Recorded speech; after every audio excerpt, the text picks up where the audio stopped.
We will call the meeting to order at 6 p.m. Carla, can you do roll call? Commissioner Sparks, Present. Commissioner Berman, Here. Commissioner Moffett, Here. Vice Chair Gilardi, Here. Chair Long. Here. And we have the land acknowledgement.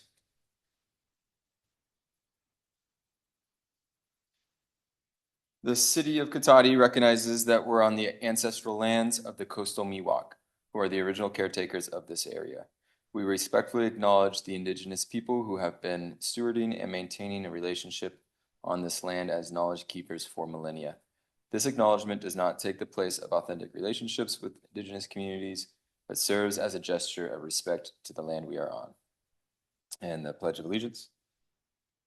I pledge allegiance to the flag of the United States of America and to the republic for which it stands, one nation, under God, indivisible, with liberty and justice for all.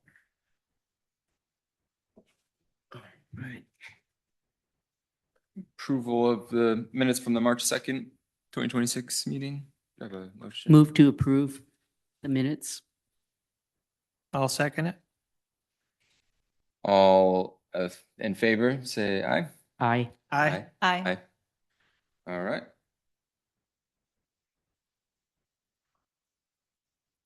Ms. Buss, have there been any changes to the agenda? No, there had not. Okay. All right. Public comment. Any member of the public wishing to speak to the commission on any items listed on the matters at hand or any matters not listed on the agenda that are within the subject matter jurisdiction of the commission may do so at this time. Carla, do we have any Zoom attendees? No attendees on Zoom at this time. Okay, we'll jump right into it. Matters at hand. Consideration of a resolution recommending that the city council adopt an ordinance amending Cotati Municipal Code Title 17, Land Use in Chapter 9.36, Conducts in Parks, Plazas, Streets, Sidewalks, and Other Places to establish a standard for food and mobile businesses. Okay, thank you. Good evening, Chair Long and members of the commission. Next slide, please. So this is indeed an item where we're asking you to hold a public hearing and make a recommendation to the City Council on this ordinance, which touches on a really wide range of activities and uses and businesses, including sidewalk vendors, food trucks, food carts, micro enterprise home kitchen operations, which I shall hereafter call MECOs, parklets, outdoor dining, urban agriculture, and home occupation. So lots of stuff here. But the underlying goal with all of this and addressing these uses is to foster economic development and community vitality while managing potential impacts from these uses. So as you know, not too long ago, you held a workshop where we talked about some of the ideas that might go into this ordinance, potential regulations. The City Council also held a workshop on January 27th, and all those, that feedback, recommendations have been incorporated into the draft ordinance, which is attached to your resolution, which is attached to the staff report. Next slide, please. I'm going to start with sidewalk vendors. So as you know, due to state law, the city's ability to regulate sidewalk vendors is quite limited. What is proposed in the ordinance is what we are allowed to regulate within the bounds of state law. So we're proposing that all sidewalk vendors, and this is folks who are operating just on the sidewalk, not on private property, not in the roadway, really just on the sidewalk, that they have a city business license. If they're selling food, they'll have a county health permit. If they're selling merchandise, they'll have a state seller's permit.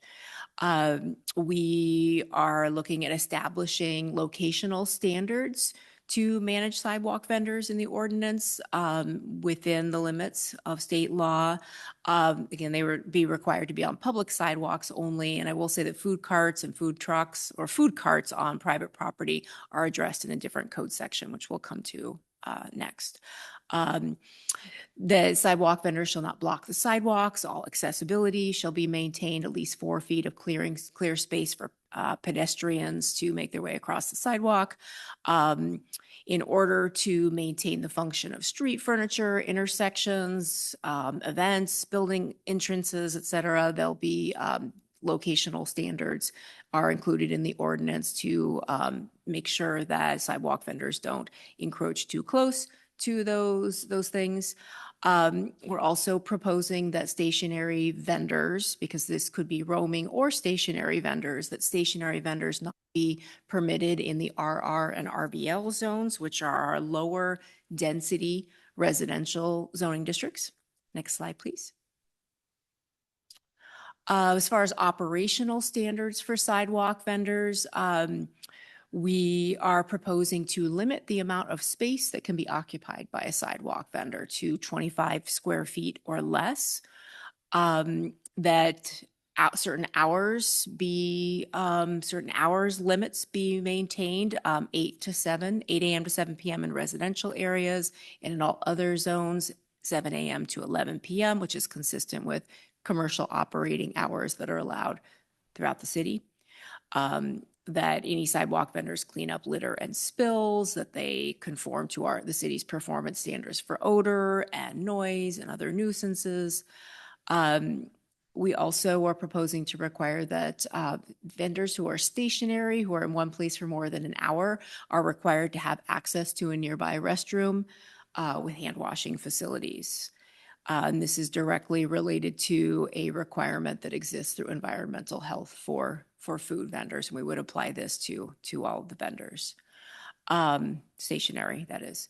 We would also require that roaming vendors keep roaming within reason, that they stop only for sales or when they have a queue of people lined up to make a sale or to make a purchase, and that they move on to a new location so that they're not staying in one place for too long. We're also proposing signage limits, the amount of signage, the type of signage, what can be put on the signage, really trying to avoid the flashing signs. And we're also proposing that sidewalk vendors not be allowed to provide an outdoor dining area for their customers. Next slide, please. We're also including some enforcement standards, some fine standards in the ordinance in the event that some vendors may not comply with the code. And the state law is written such that it does limit a jurisdiction's ability to enforce code violations. And the underlying goal is to avoid the criminalization of sidewalk vending. Therefore, the fines that are allowed are set by state law, and so those are reiterated in our code. No additional fines or fees may be placed on vendors beyond those that are spelled out in our code. And I think it's $100, $200, and $500 for first, second, or repeat offenses within a calendar year. Any failure to adhere to the code or pay the fines may not be considered an infraction or a misdemeanor, and any vendor can request an ability to pay determination from the city. And the way that that's done is described in the state law, but basically the fee can be reduced down to 20% of the fined amount. I would also like to add that the state law does allow jurisdictions to require sidewalk vending permits. And at this time, staff is not proposing that permits be required because we have a relatively few number of sidewalk vendors at this time. And our view is that the time that it would take to issue permits would actually not be necessarily a good use of staff time. Something that can be revisited in the future, but we'll have these standards and enforcement can occur following these standards, even without a permitting program. Okay, next slide. Okay, so that was sidewalk vendors. So we're going to move on to food trucks and carts.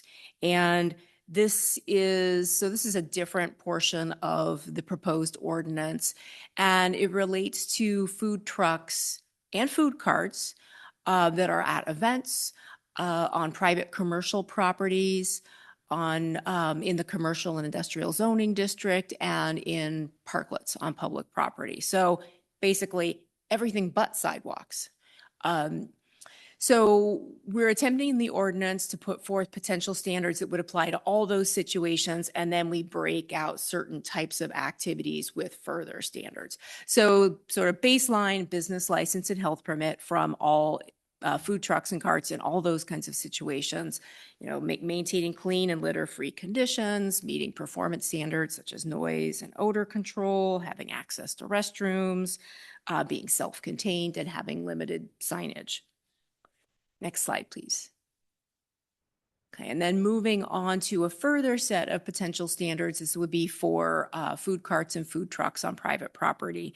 And as you most likely know, when it comes to food trucks, those have not really been addressed in our code. Food carts aren't really addressed at all. When food trucks, we've had an interpretation that food trucks can be allowed on the private property where there's a restaurant that the food truck is affiliated with, and that's it. So this would introduce a standard where food trucks and food carts, and when we say carts, we're actually talking not necessarily about a cart, but it could be a stand, could be a table, could be any sort of assemblage that is sort of a defined space that is for food vending, but not within a truck. So those businesses would be allowed on private properties in any of the zoning districts in the city, except for the residential only zoning districts. So that would be the downtown specific plan, our commercial zones, the industrial zones, mixed use zones.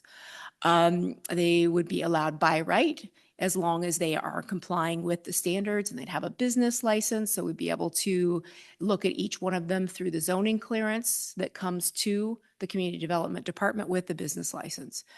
A minor use permit requirement would kick in if the proposed location was within 100 feet of a dwelling unit on another property. Within the historic core zoning district in the downtown specific plan area, and that's the darker purple area shown on the slide in the map. And then if multiple food trucks or carts are proposed for a property. Next slide, please. Some further proposed standards for food trucks and carts on private property. So the ordinance includes as drafted that any business type could be the primary use on the property. So not just a restaurant, and potentially the site could be vacant, and that the food cart or food truck could be the only occupant of a property potentially. Food carts would be limited to 100 square feet. And again, wouldn't necessarily be a cart, but they'd have to be no more than 100 square feet in size. Both food trucks and food carts could provide outdoor dining in addition to the space occupied by the truck or the cart. And that would be, again, up to 100 square feet in size, and that could be covered, say, under a pop-up or an umbrella. Trucks, carts, and any outdoor dining would need to be removed from the site nightly. The exceptions would be with a minor use permit, and that would be looking at whether that's something that environmental health would even allow, whether that vendor would actually have to leave because they need to go to a commissary every night, or through some sort of minor use permit process, so there might be some exceptions to being able to leave some things in place.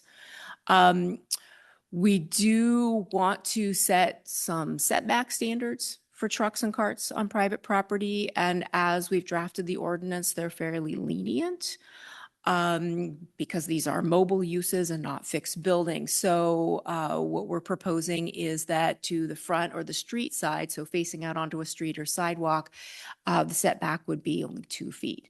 And that vending to the sidewalk from that private property would be possible. that when abutting a residential use, that whatever the zoning setbacks are for the rear property and for the internal side, so, not to the street side, but the opposite side, that that the setbacks would be per the zoning. And then if it's not a residential use adjacent or abutting, then it would be the lesser of 5 feet or whatever the zoning states for buildings. Next slide, please. More standards. So we are looking at limiting the operating standards to the standard commercial operating hours in the city, 7 a.m. to 11 p.m. We're not requiring that they stay open to 11 p.m., but they wouldn't be able to be open any later. That 2 parking spaces would be available for that food truck or food carts customers. Those could be on public property or private property. If they are private and they're on the property, they could be shared with the parking requirement for the primary use on the property. The placement of the truck or the cart wouldn't block emergency access or any other uses on the property or the required number of parking spaces. So the truck couldn't be parked, for instance, so that the total number of parking spaces that are still there would not meet what's required for the zoning for the primary use. And then finally, we're proposing no amplified music from food trucks and food carts. Okay, next slide, please. Okay, so that was all generally to private properties. So based on some feedback that we got from the Planning Commission at the workshop where there was discussion of industrial districts and allowing food trucks to have a little more leeway there. We have some standards we're proposing that are just in the commercial industrial zone, and this would be for temporary intermittent operation of food trucks.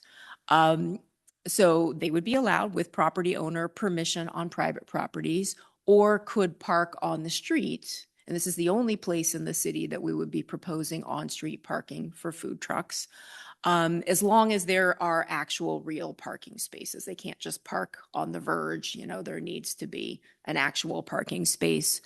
They could park in a location for an hour maximum, and then they need to move on to another location that's at least 500 feet away. They can operate between 7 a.m. and 6 p.m. And again, this is kind of, looking at vending to employees. If they are parked on the sidewalk, they can, or in the parking spaces, they can only vend to the sidewalk side so that they're not causing anybody to enter out into the roadway. And if they're on the street, then that street needs to have a posted speed limit or a stated speed limit of 30 miles per hour or less. So that takes in all the streets in the commercial district with the exception of Redwood Drive.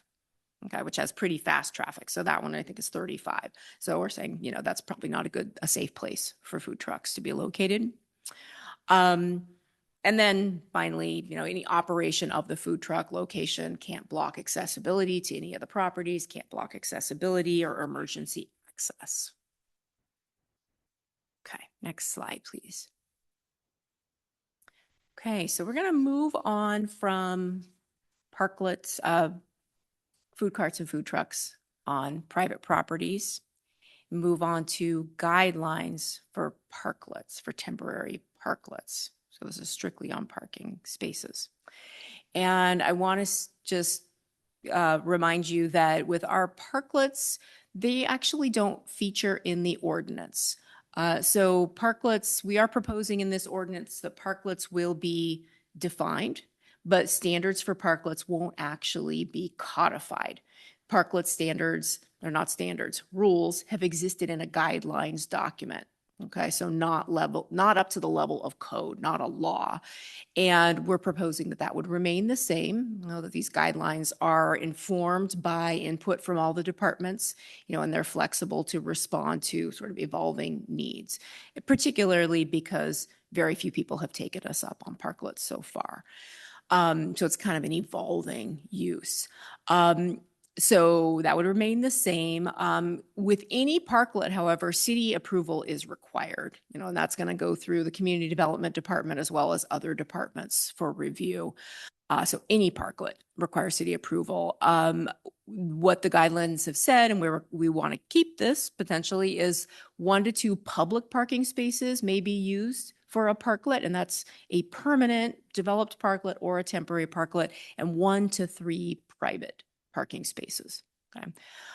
When a business owner puts a parklet onto public property, to public parking, and this is true with outdoor dining as well, a license agreement is required.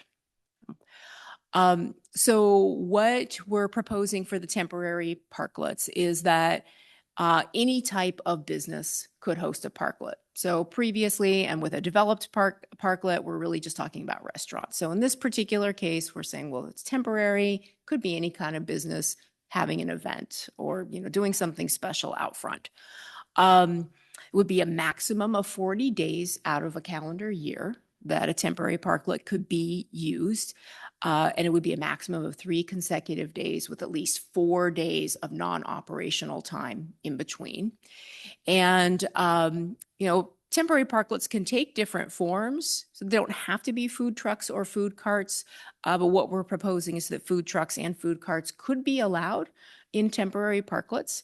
And they would be considered parklets on public parking spaces. When it comes to private parking spaces, then we're back to all that stuff I was just talking about related to food trucks and carts on private property. Those would be the standards for any food truck or food cart operating in private parking spaces. We are also proposing that there be, when a temporary parklet is active, that there be at least 100 feet between any other temporary parklet that is also active. So there's not too many of them taking up parking on a street, that everything be removed from the parking space overnight, and again, no amplified music. Okay, next slide. Okay, we're getting there, folks. Okay, so outdoor dining has some overlap with parklets, but not completely. So outdoor dining is addressed in our code, and it is generally allowed for any restaurant, coffee shop, other food cafe, other food and beverage serving business. So currently, a restaurant can have outdoor dining by right, and there is a minor use permit requirement that kicks in when and what the language is the private property. It's on a private property that's abutting a residential use. And we're proposing to refine that such that the minor use permit requirement would come into play when the outdoor dining location itself is within 100 feet of a dwelling, because the abutting requirement is property-wide, doesn't take into account how large a property is or where the outdoor dining is on the property. And so this would be a bit of a refinement, that there'd be this 100-foot standard from a dwelling, that dwelling would be on a different property, not the same property, so that a mixed-use property wouldn't necessarily have this requirement if a restaurant was going to locate with outdoor dining on a property that also has residential on it, and that the property that has that dwelling on it within 100 feet is zoned for residential only. So it's not a mixed-use zoned property. The goal is to make it a little bit more possible to have outdoor dining because the minor use permit does present a financial and procedural challenge potentially. So the license agreement that would kick in for outdoor dining on public property would still have the same locational consideration. It wouldn't be a minor use permit process, but we would, and this is done, at the staff level, the license agreement, we would endeavor to make sure that residents who are within that, that 100 feet would be noticed that outdoor dining is being proposed in this spot. Amplified music, and this came up in the city council meeting, concerns about music. at outdoor dining. Any amplified music requires a use permit, a full use permit. So, it's not as though a restaurant is going to install outdoor dining either by right or with a minor use permit and suddenly be playing music out there that's amplified. That's not allowed. A full use permit is required that comes to the commission. Okay, next slide. So Miko's. So as you know, as was discussed at the workshop, the city is compelled to allow Miko's by state law because the county of Sonoma opted in to the state law rules related to Miko's. And so we have limited jurisdiction. We do think it's useful to include Miko's in the code, which they have not before been in there. So, we want to make sure that we reiterate that Miko's are allowed only accessory to a residential use, that they're exempt from our home occupation standards because those standards actually go further than what we're allowed to enforce with Miko's. But clarify that our various nuisance standards do apply, and that includes noise, parking, blocking the street, solid waste disposal, things like that appear elsewhere in our code, and that business license and health permit are required. Next slide, please. We have also a kind of a sundry laundry list of other proposed standards in the ordinance relating to chicken keeping, market gardens, garden stands, and community gardens. Those have been limited to residential zones only. We have standards in place elsewhere in the code to ensure that those uses are not creating a nuisance or a problem for adjoining properties. And therefore, we're proposing that the code be amended to allow those uses in all of the commercial, mixed use, and specific plan districts where residential may occur. Those uses do, with the exception of community gardens, do need to occur accessory to a residential use. And then finally, we have home occupation standards in the code. They're a little bit outdated. The standard has been that a home occupation has to be on the ground floor. And so we're proposing to update that, keep the 25% floor area limit, but allow the home occupation to occur anywhere in the dwelling, can also occur in a permitted accessory unit. And, we're not proposing to change that. We also are proposing to add market gardens and garden stands to the home occupation standards because those are allowed in residential, and those can occur outside. Okay, and this code ordinance would specify that. So, next slide, please. With that, we do have a recommendation for you. The Community Development Department recommends that the Planning Commission conduct a public hearing and consider adopting a resolution recommending that the City Council adopt an ordinance amending Title 17 of the Cotati Municipal Code and Chapter 9.36 of the code, and introduce standards for food and mobile businesses. So I can take your questions when you're ready. Open it up to the commission. If anybody has any questions at this time? Yeah, I just have one question. With the food trucks in commercial zoning, can you explain the reason behind the 1 hour time limit for where they are in their location? So that is to avoid them becoming the kind of use that would then be addressed by other private property standards. So for instance, when I was, we had several slides talking about what happens when you have a food truck on private properties. That includes industrial, but it's very, very prescriptive. And this inclusion of these other standards related to food trucks on just the industrial zones is meant to allow a little more latitude, but make it more temporary. Okay, so the idea is that if they want to stay longer than an hour, they can, but then they have to conform to all of the standards that appear in the previous section that relate to operation of a food truck on any private property that's commercially zoned, which includes the industrial. But then they wouldn't be able to vend from the street, right? True. So the Well, only no, way to- actually, no, I'm sorry. That's not true. Oh. No, they could. They could. Okay. Yeah. So I was talking about, I talked about a lot. So I talked about the setbacks that are required on private property. Those setbacks are proposed to be set such that vending to the street is allowed.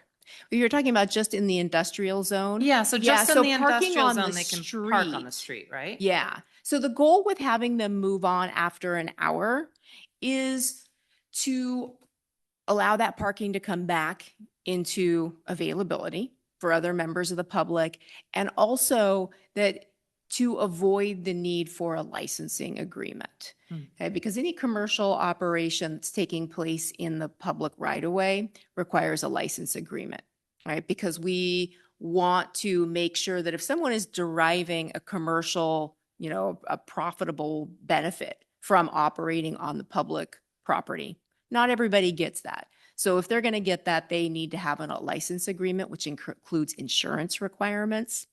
And that sometimes we'll have has some token or maybe substantial remuneration to the city, to go back into the public good to make up for the use of that public property for one's private gain. Okay. On the same topic of that 1 hour limit, is that 1 hour of operation or 1 hour of physically being in Oh. that spot? And I'm sorry, actually, so it's 30 minutes on the street. It's 1 hour on a private property in the commercial district. And again, this is just when they're doing this intermittent operation or temporary operation. It's 30 minutes for on the street. They have to move every 30 minutes. Mhm. Yeah. Does that not sound familiar? Well, I'm reading Okay. in the slides, 1 hour per location maximum. Yeah, I think that is an error in my slides. Okay. Should be in the staff report, though. Can check. I'll check the staff Yeah, report okay, no, I too. can check. This makes it too. hard to access a lunch shift, is my thought. Mhm. Yeah. But- Well, then they might get permission from the property owner to come onto the property, and then they can stay for an hour. So, but this is also proposed, Mhm.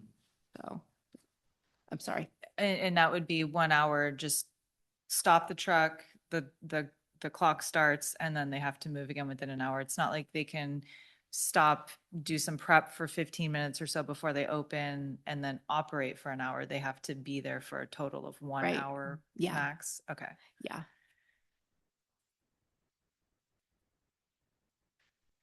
Another question, I guess, while I have the floor, can you define what amplified music means? Is that clearly defined in the code, or what would that entail?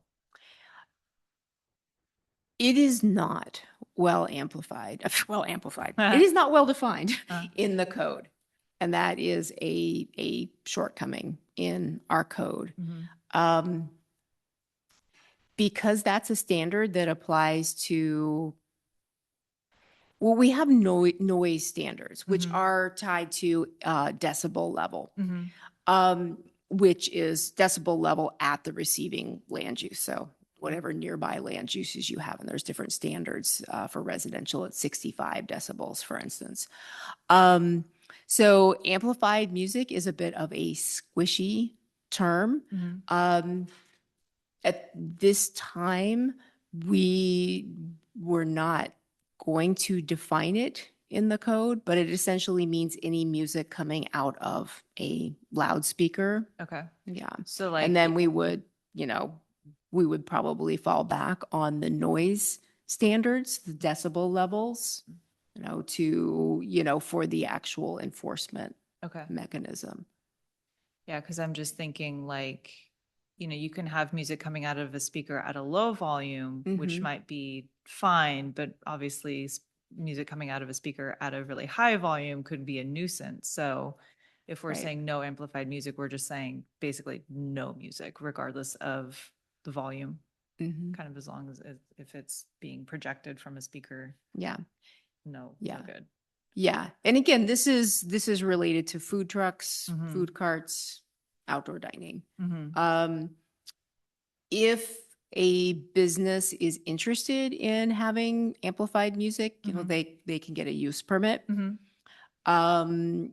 which allows for, a review and sort of analysis of what what the surrounding land uses are and what the impacts would be, and would probably include uh, conditions of approval that would specify decibel levels and hours of music, Mhm. amplified music Okay. being played. Okay. Um, So like if someone So- had an event and they wanted to play some music, they could do that. But if they just have a food truck that they're parking every Thursday, for whatever reason, that would be different. That's not like a special event. That's just them doing Right. business. And in that case, we would say no amplified music. Yeah. Okay. Yeah. And, I think we're fairly strict when it comes to music, at least as far as, if someone asks us what's allowed, what is actually happening might be a different matter. And that sort of becomes a code enforcement issue. But again, like any kind of, nightclub it's still called nightclub, is any kind of music venue in the city. It requires a use permit. Okay. Um, there is also a limited term permit, and there's also a special event permit. So there's two different types of permits that exist that are lower cost. They would be only short-term duration, but that could potentially allow music. We routinely review and approve limited term permits for events that include music that is amplified. But it goes through a noticing process to the neighboring land uses, residences, and, it goes through review by the city. It does have a fee associated with it, but that process does exist. So there are mechanisms whereby someone really wanted to have an event with music or a series of events, which you can do under a limited term permit. It can be a series of events. Flagship Tap Room, when they still existed, came to us for a limited term permit for 6 weekend events with amplified music over the course of a year. And they did that routinely. Okay. They did it several years in a row. We noticed all the neighbors and it was fine. We didn't really have concerns. Okay. So we're not really limiting them. We're just saying by default, you can't have it. If you want it, there's a process. in place. There's mechanisms, but at this point, having a sort of a baseline that it goes sort of the same across the board and is a little bit more defaults on the more strict side is kind of the way that the code is written and the way that we're proposing this at this time. Okay. That makes sense. Thank you. Based on this letter in our packet from Spanky's, I'm wondering if a food truck couldn't be open until closing time for a bar.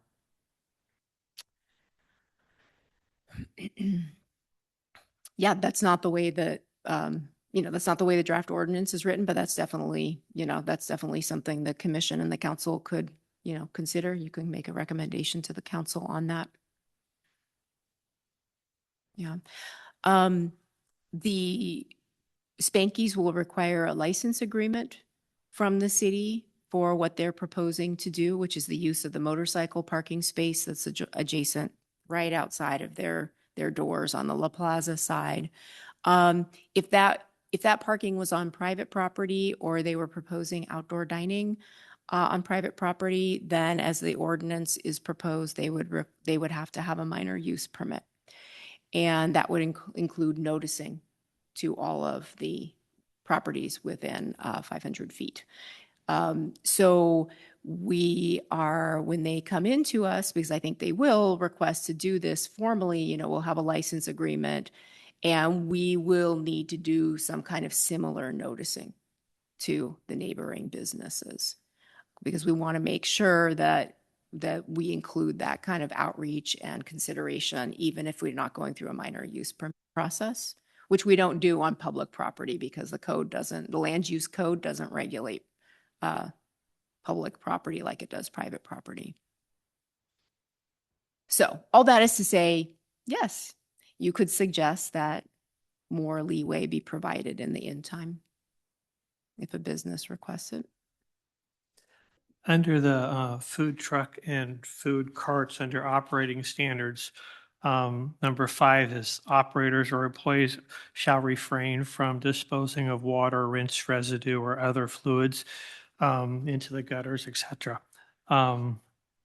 Having over the years seen a number of people just dump their stuff, can we change shall we refrain to prohibited?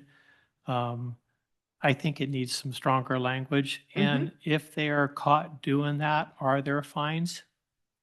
Not from us, but there may be from other agencies. So they potentially, and I don't know if, I actually honestly don't know if there's amnesty under the state law from, any other kinds of infringements like that. I mean, potentially they could be fined by the water board for that kind of dumping,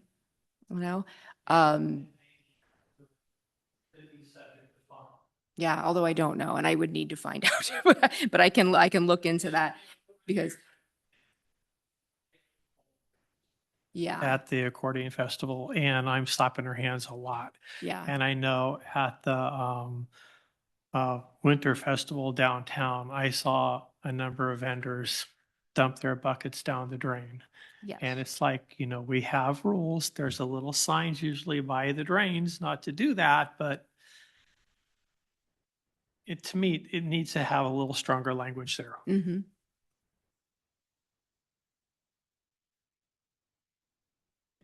Questions for this time? No.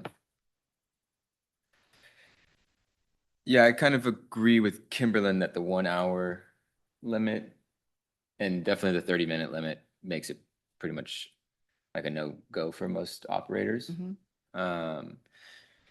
Because it's just going to be way too inconvenient for them to, set up shop, hit a lunch hour rush, and then have to break down after 30 minutes and move because it takes some time to set up and become operational. And so it's just it's being written in a way that it won't be able to be utilized. So I would propose that we at least extend it to 2 hours, if not 3. And I would put that out to the commission to consider as well. And just to clarify, that's in the commercial industrial zone and the public right of way is what have those time limits. So if you're in a commercial zone, there are no time limits. So if you're in other commercial zones, Other so commercials. CG, CD, CI, CE, Yeah. or the downtown specific plan areas or other Santero Way, the TOC zones, it would be, sorry, I just completely lost my train of thought because I said all those things first. It would be. You do not have a time limit, or you do still? Right. Okay. Sorry. So then they are bounded only by hours of operation. Okay. So 7 a.m. to 11 p.m., or longer, if you guys want to propose that potentially, and we put that to the council. Mhm. But so that they can be there, that can be their home. That could be the property they go to every day and they stay there all day. Whereas, and they could do that in the industrial zone, but then they are beholden to a different part of the code. Okay. Okay. So if they're going to do this sort of temporary intermittent operation that's a little bit more flexible, then it's this other section of the code. And then, then we're talking about a time limit. That's when that comes into play. So, if an hour is too little, it sounds like you're saying maybe 2 or 3 hours on private property. So on the property itself. Yeah. And I guess I'm Can I still. have just a quick point of clarification? So how I'm reading this is that the time limit's only if they're in the public right of way. No. So let's go to. So if I'm on packet page 115, section F3, it's standards for food trucks operating in the public right of way. What And page then again? D, page 115. And then D is once parked for operation, a food truck shall move within 60 minutes to another location that is at least 500 feet away. And so I don't see that time limit anywhere else besides operating in the public right of way.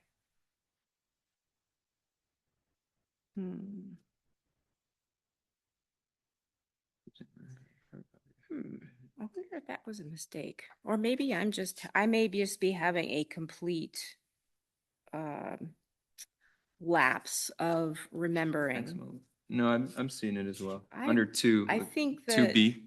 2B. Yeah. let me just- Okay, so that's for an individual property. Oh, so that's the private property. Okay. And that's in commercial industrial, which Mhm. is confusing that they call it commercial industrial, not just industrial, but Yeah, it is unfortunate. that we call it commercial industrial. Okay. No, but I misspoke earlier. So it's, okay, this is what the proposed code language says, is that if the food truck is not in the street but is on a private property, they may operate for 1 hour total daily on any property. For maximum. Yeah, so they may not come back to that property and set up there again in the course of the day. It is, I was completely wrong about the 30 minutes. I don't know where I got that. It's 60 minutes on the street. And then they have to move to another 500 feet away to another location. Mhm. What was the reasoning behind kind of having a different set of codes for the industrial zoning? Because, it really has the most to do with the parking on the street. That needs to be clearly defined as separate from the standards that apply on private property. But then in the industrial on private property, it kind of has a separate set of standards. And you said if they want to, they can stay there for an hour, but if they want to stay longer, then they are subject to the other set. I'm wondering what the reasoning was behind that. For more flexibility for food trucks that are operating just for a short period of time, rather than being kind of like a permanent fixture on a property. Okay. Yeah, it just created some confusion for me. Just trying to understand it. Yeah, and I agree, an hour is not really enough time to operate, like if you're serving customers. I mean, it takes time to take an order, fulfill an order, and if we're saying an hour is as long as they get, like, they're gonna be able to serve maybe 2 customers, then have to move, I don't know. Especially when you think of setup times, Mm-hmm. getting ready to serve the customers, that's gonna eat up some of their time Yeah. too. And And then breakdown. break down and Mhm. clean up afterwards. Yeah. Yeah, I mean, I like the idea of creating that flexibility, but I think it needs to be written in a way that can be operated, like where they can operate under it. Mhm. So I would either say take it out completely and just have one set of standards and they can be there all day. Or, yeah, extend, at least 2 to 3 hours. I would be in favor of extending the time period, but not having, one of the reasons I think that this is in here is we asked for it in the workshop to Mhm. have separate standards in the industrial area so that they can park on the street, just because it works better for that area of town, where it doesn't really work for the core. Yeah. Well, my experience as a construction worker is when the roach coach comes, they're ready. So if they're going to be traveling, I think that folks are ready to serve and move things quickly and make warm food even. I mean, we had all options and they served the whole group of construction workers. So when the roach coach comes and it lets out their little their little toot toot, then they're ready to go. And I think that these folks are ready. Do you think an hour is enough time? I'm not saying that I don't think an hour is enough time. I'm just saying that they're ready to go when they stop. Mm-hmm. And they're set up. They're already set up. That's the whole point of them. So I think that it's up to us about the time. And also with regard to the bars, I would say closing time, so not to mess up the 11 o'clock. That's where most of Katati closes at 11. However, in front of the bars, it's 2. So I would make a closing time. So it's 11 or it's 2. And it would just help people be sober for safety purposes.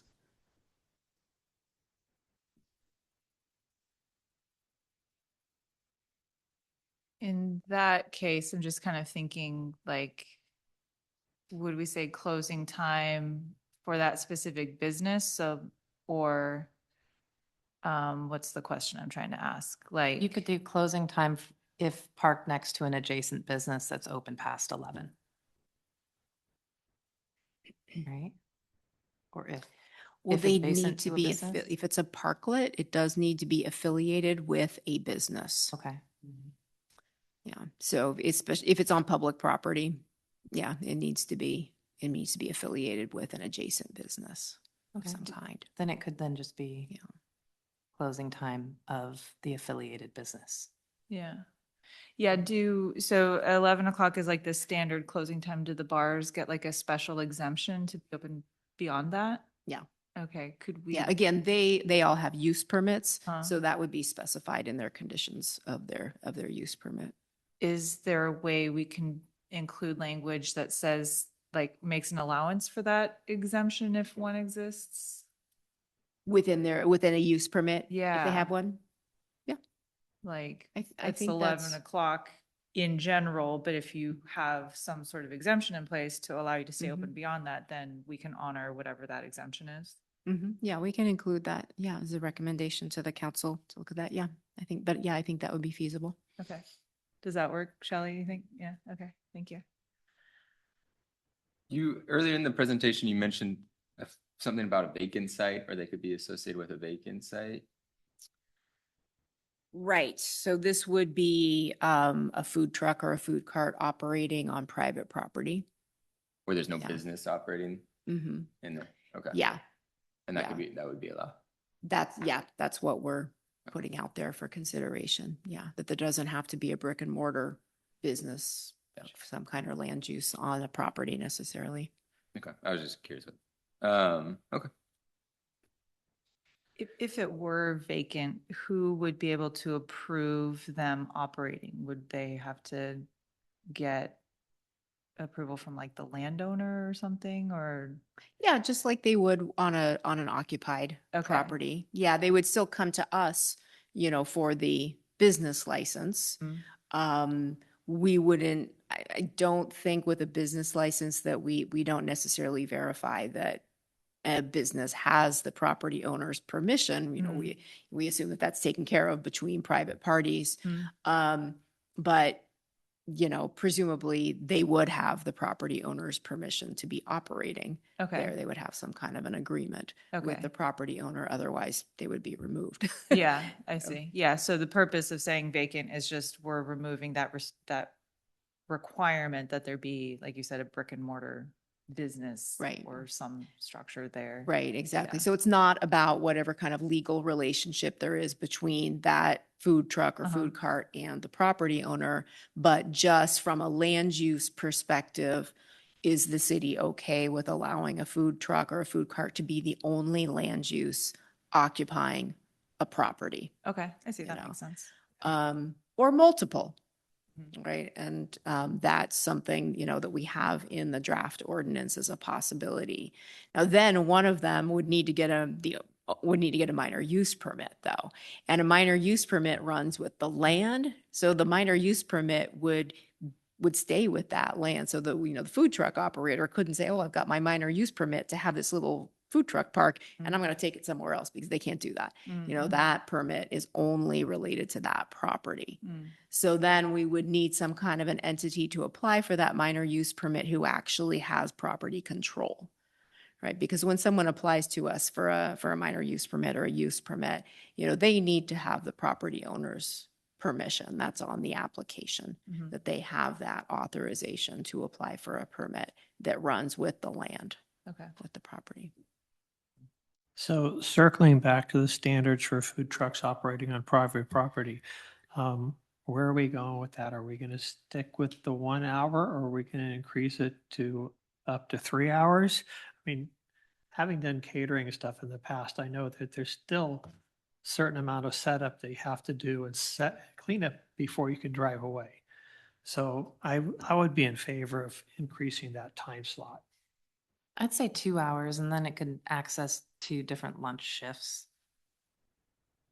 Would be my concern. Also, I don't see anyone in here saying they need more time. I would just say 2 hours. I don't think it creates much of a nuisance. True. either. Mhm. I'm good with 2 hours. Yeah, I think It's 1 not a- hour is a little too restrictive. 2 hours should be sufficient. So that would be in both F2 and F3 on 15. Right, so related to on private property or in the roadway By the way. or in a parking space, not in the roadway in CI. Okay. How do we feel about the 6 PM cutoff time? Is that, I think that's fine in the industrials area. it's industrial, right? And businesses aren't open beyond that. It's not like they would be setting up for like dinner service, right? Right. Well, and again, if they wanted to, if they were able to meet the requirements of a food truck generally operating on any private property that's not residential, then they would have that until 11 o'clock.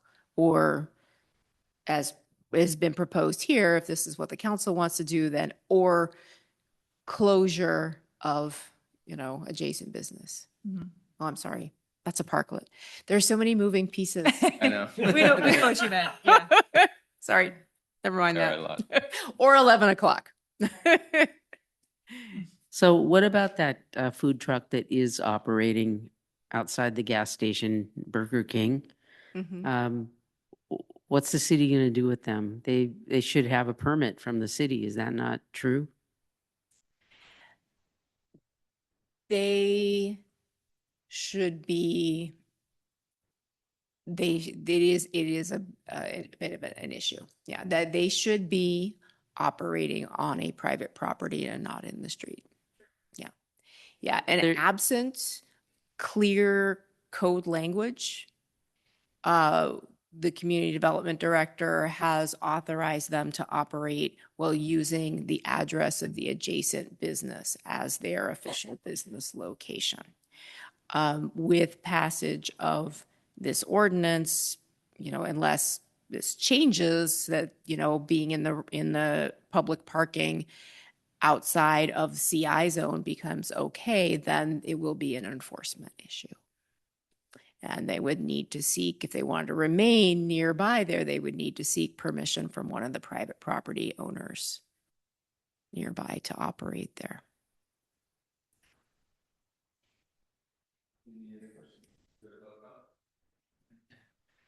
Thank you. Carla, do we have anybody on Zoom? Thank you, Chair Long. Speaking to our Zoom attendees, if you'd like to make a public comment, please use the raise hand icon. And Jessica, you have the floor. Hi, good evening. I really like the idea of extending it a couple hours. I think you guys are spot on with that. I think it's a little disrespectful when they get referred to as roach coaches, but I did like Mr. Gilardi's understanding that there is a lot of prep work. There are things to be done, so I do also favor the 2 hours. That's it. Thank you so much. Do we have any other public comments? Chair Long, that will end public comment. All right, thank you. Anybody want to make a motion at this time? Sure. I move that we adopt the resolution that is yet to be numbered. Of the Planning Commission of the City of Cotati recommending that the City Council adopt an ordinance amending Cotati Municipal Code 17 Land Use and Chapter 9.36 conduct in parks, plazas, streets, sidewalks, and other places to establish standards for food and mobile businesses with the recommendation that we increase the time allowance in industrial zones to 2 hours and that the business hours of the regular food trucks are until 11 p.m. or until the closing time of the affiliated business. And can we add to that the disposal of wastewater? And the stronger language around disposal of wastewater.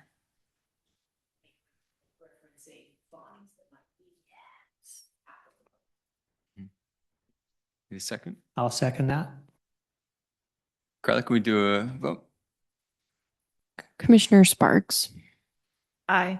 Commissioner Berman, Aye. Commissioner Moffett, Aye. Vice Chair Gilardi, Aye. Chair Long. Aye. All right, it passes.